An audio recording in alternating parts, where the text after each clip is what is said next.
Have you ever felt like life is passing you by while you're too busy chasing something else? What if the answers you've been searching for are hidden in the sounds you never stop to hear? This is the story of Hiro, a traveler who believed wisdom could only be found far away, until a monk showed him that the greatest lessons are often right in front of us. Imagine walking through life with your mind always racing, thinking about the next step, the next goal, the next destination.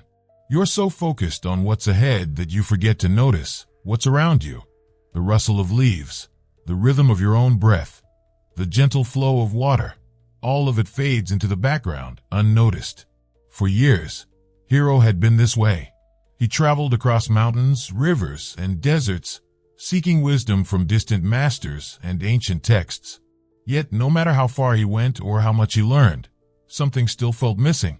One day, as he crossed a creaking wooden bridge over a quiet river, a soft voice interrupted his thoughts.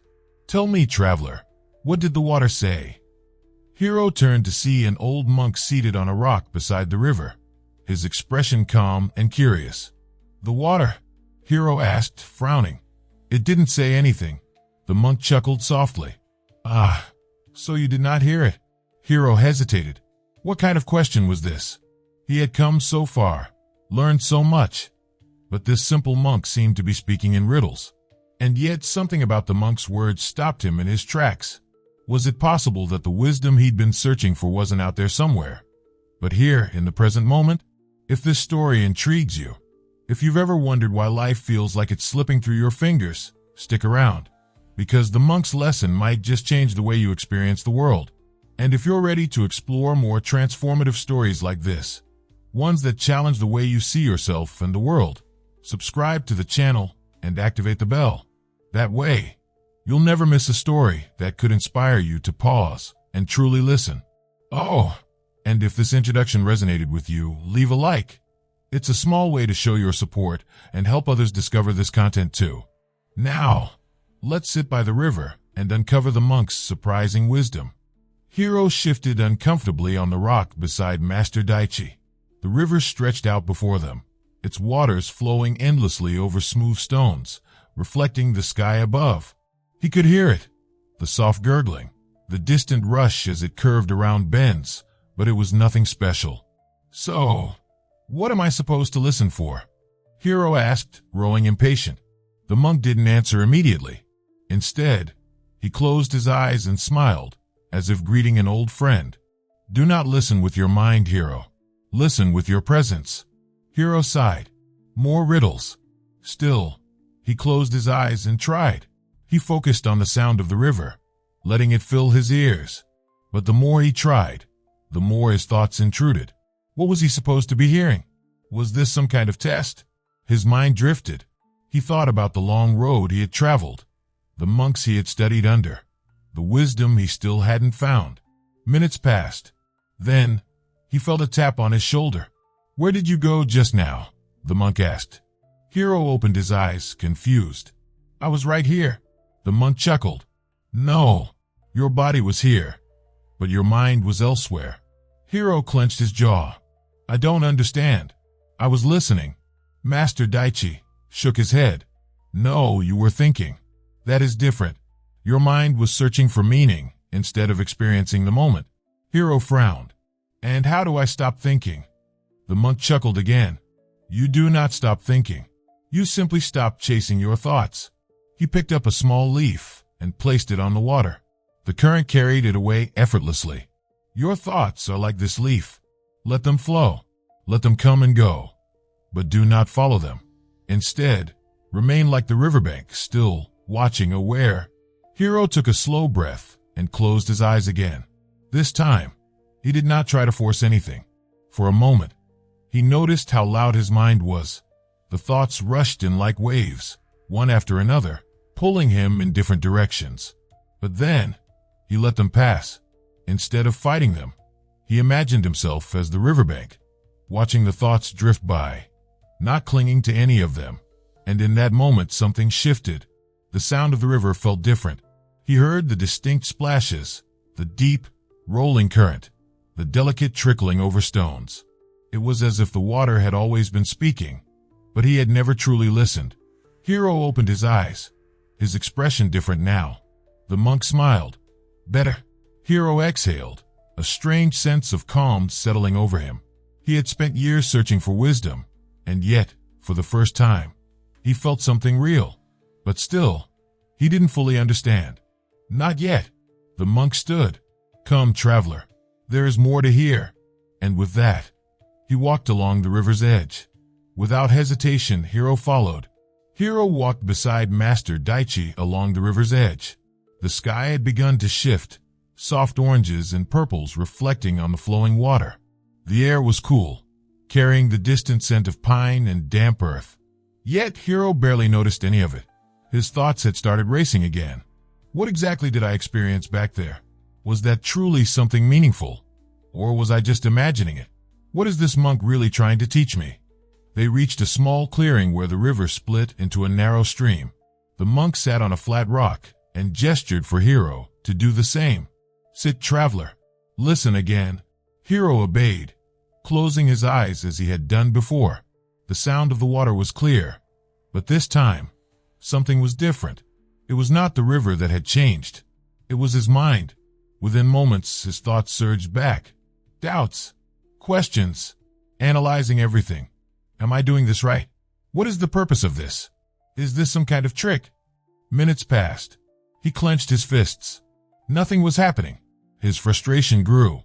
This is pointless, he muttered. The monk chuckled. And what, exactly, were you expecting? Hiro opened his eyes, irritated. Some kind of revelation. Some kind of realization. Master Daichi picked up a small stone and tossed it into the stream. The ripples spread outward, distorting the water. Tell me, Hiro, if the water is disturbed, can it reflect the sky? Hiro hesitated. No, the ripples break the reflection. The monk nodded. And yet, when the water is still, the sky appears perfectly. Hiro frowned, staring at the stream. What does that have to do with me? Master Daichi smiled.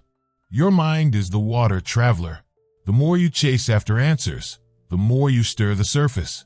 But if you allow it to be still, he gestured toward the stream. Everything becomes clear. Hiro let the words settle. He wanted to argue. He wanted to fight against the idea that he didn't need to try so hard. But deep down, he knew the monk was right. For years, he had been seeking knowledge, running from temple to temple, looking for something beyond himself. But maybe, just maybe, the answers were always there. He just never stopped long enough to see them. The monk stood and stretched. That is enough for now. Come, let us walk a little farther. Hiro remained seated for a moment, staring at the water. Then, without a word, he followed. Hiro followed Master Daichi along the riverbank, his mind quieter than before, but still restless. Something inside him had changed, yet he didn't fully understand it. The monk led him to a small wooden bridge overlooking the stream. The water beneath it flowed gently, twisting around rocks, whispering softly against the edges of the land. Master Daichi stopped in the center of the bridge and turned to Hiro. Look down, traveler. What do you see? Hiro peered over the railing. The river, the same one we've been following. The monk nodded. And what else? Hiro squinted, studying the water more carefully. At first, it seemed ordinary, just a stream rushing along its natural course. But as he watched, he noticed something different. The water wasn't just moving forward. It was moving in all directions at once, twisting around rocks, swirling in small eddies, diving beneath fallen branches. It never stopped flowing, yet it was never truly in a hurry. Master Daichi smiled as he saw Hiro's expression shift. Do you see it now? Hiro's brow furrowed. See what? The lesson in the river. Hiro exhaled. I don't know. The monk leaned on the railing. Most people live as if they are in a race, always trying to get somewhere. They rush, they struggle, they force their way through life. But look at the water. Does it rush? Hiro watched as the river moved effortlessly around every obstacle, bending without resistance, continuing its journey without struggle. No, Hiro admitted. Master Daichi nodded. The river does not resist. It does not fight against what is in its path. And yet, It still moves forward, shaping mountains over time. Hiro gripped the railing, staring down at the water. All his life, he had been fighting to find wisdom, fighting to silence his thoughts, fighting to be at peace. But the river, it was at peace simply by existing. You mean to say that I've been fighting too hard? The monk chuckled. Only you can answer that, traveler. Hiro thought about his years of restless searching, the way he had never truly stopped, always thinking the next temple, the next teacher, the next lesson would finally bring him peace. And yet, peace had been here all along. He just never knew how to see it. A gust of wind rippled across the surface of the water, distorting its reflection for a moment. Then, just as quickly, it returned to stillness. Hiro took a slow breath, feeling something settle deep inside him.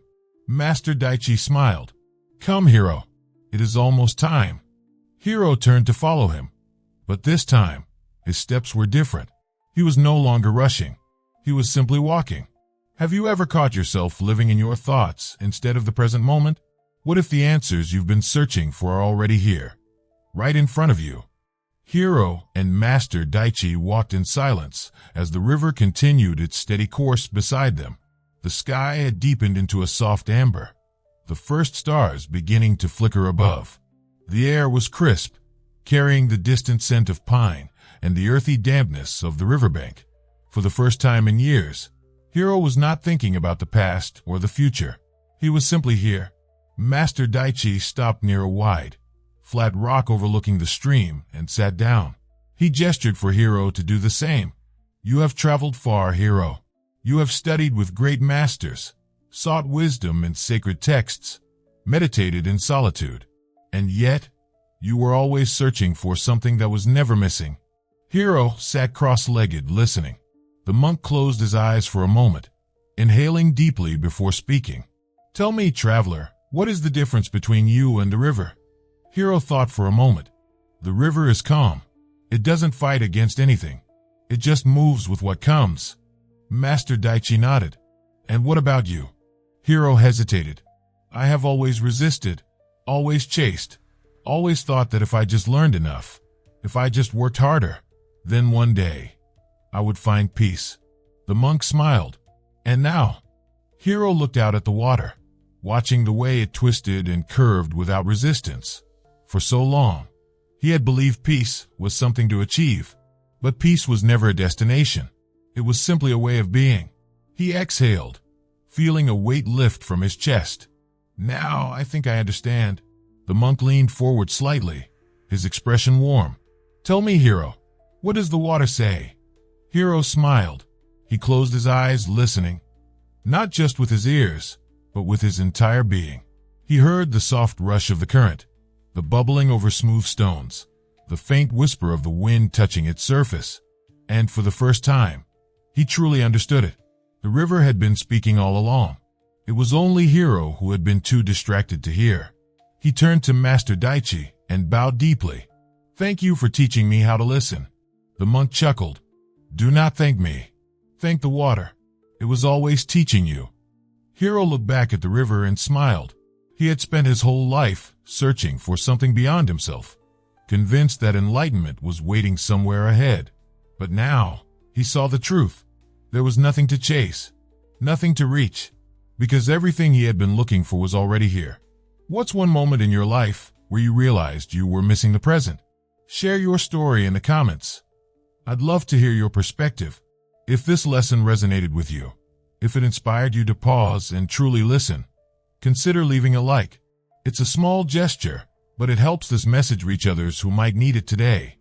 And if you're ready to explore more transformative stories like this, ones that challenge the way you see yourself and the world, subscribe to the channel and activate the bell. That way, you'll never miss a story that could change the way you experience life. Thank you for joining me on this journey today. Until next time, stay present, stay mindful, and remember, sometimes the greatest lessons are hidden in the sounds you never stop to hear.